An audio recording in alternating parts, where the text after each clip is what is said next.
Scott Koegler. I'm here at UConnect 2010, and talking right now with Jim Frome of SPS Commerce.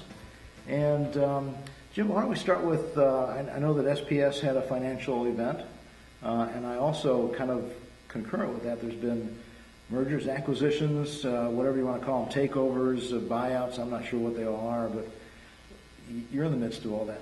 What's your take on those things? Well, there's definitely a lot of activity going on. Obviously, for us, we had an initial public offering of stock, which was a big event for our company. Sure. You've got, IBM acquiring Sterling Commerce from AT&T, GXS acquiring Innovis, a company called Descartes acquiring a global trade company in Porthouse, Liaison and ADX, and many other events going on. So clearly, there's a lot of activity on kind of the M&A, capital raising, financial kinds of things going on in this space right now, and it's definitely an uptick from what it had been. What's driving all this? What do you think is going on?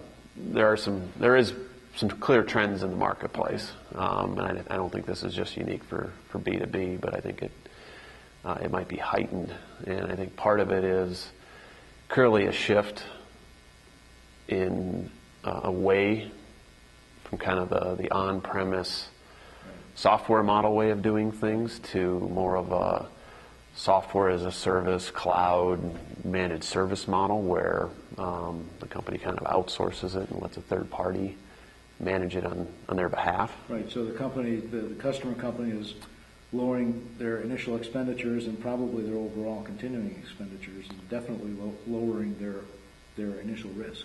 The attractiveness to it is it's sort of a pay-as-you-go model. B2B integration is important. It's pretty vital to a company. If it stops working, everybody starts jumping up and down and yelling and screaming until it gets fixed. But I don't think people view it as a strategic differentiator. Right. Not a core competency. Not a core competency. It's like having a phone system. Yeah, and you got to do it, and you got to do it well. But that also lends itself to allowing people who do it for a living to do it, as opposed to trying to figure out how to staff for it internally. So it's an attractive model for a lot of companies. Some jump right into it. Some of them wait for an event like an ERP upgrade or system switch where they have to revisit their B2B applications anyways, and then the market's offering an alternative that people are finding very, very attractive. And I think you've got a lot of the sort of the smaller, newer companies, those that have growth, who are really built from the ground up on the newer model. So they're kind of in the right place at the right time and poised to take advantage of it. You've got some of the larger companies who have a lot of legacy business in the older model, who I think are being driven to retool and get to the newer model. They're behind, but they also have they're bigger, they got a big customer base, some other... So the transition for them may be more difficult. Yeah, they've got some challenges. They've also got some advantages, but I think that's kind of coming to a head and could, at least it's one reason behind a lot of these events going on in the marketplace is it's forcing people to either accelerate their existing strategy or kind of change strategies here and make sure they don't get left behind. There's still some confusion out there about, hey, what's cloud versus what's software as a service versus what's managed services. I think to the end customer, they deliver on the same types of promises. It's hosted, it's outsourced, it's delivered on a service basis where people kind of pay for it as they use it. Right. I think the differences are really more internal in terms of whether fundamentally a company has built their service on a multi-tenant platform versus a single-tenant platform. How does that play out in terms of advantages of one or maybe advantages of another? Well, I think on the multi-tenant front, there's the whole theory is based upon a reuse, and there's a lot of leverage in the model, and so those companies should be able to deliver at more attractive price points, lower cost of ownership than certainly a single tenant model or certainly a software model. The ongoing challenge with a multi-tenant environment is how do you manage the customizations without ending up in a single tenant model. The single tenant model is really a lot like the software model, except it's hosted. Right, it's just not here, it's out there somewhere.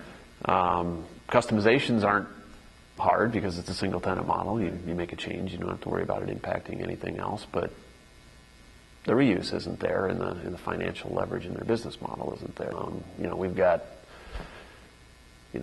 tens of thousands of customers using our services every day, and if 1,500 of them are using it with Walmart, and Walmart makes a change, we can't afford to go out and make 1,500 individual changes to make sure our customer service is in sync with what they need from a trading partner. We've got to make the change in one place and have it ripple through the system automatically and instantly. And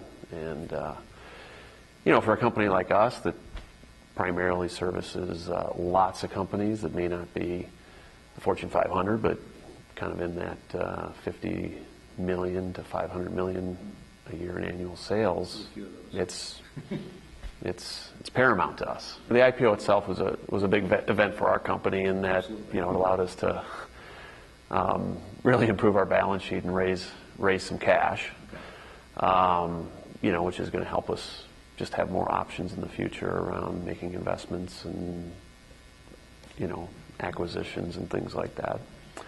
But day to day, it doesn't change things a lot. We're growing. We've got a good customer base, and we intend to keep adding to it. We're very, very focused in the retail grocery vertical. And the things that we're seeing there are, there's still a lot of companies out there that are just trying to get the basics implemented, just POs and ship notices and labeling to really streamline kind of the sort of baseline supply chain integration requirements. Those that have gone there are now looking to expand to additional fulfillment models. So they're either focusing on imports, focusing on potentially targeting some additional integration around transportation and integration. We're seeing a fair amount of that. And a lot around e-commerce, where I think for a lot of retailers over the last couple of years, adding things to the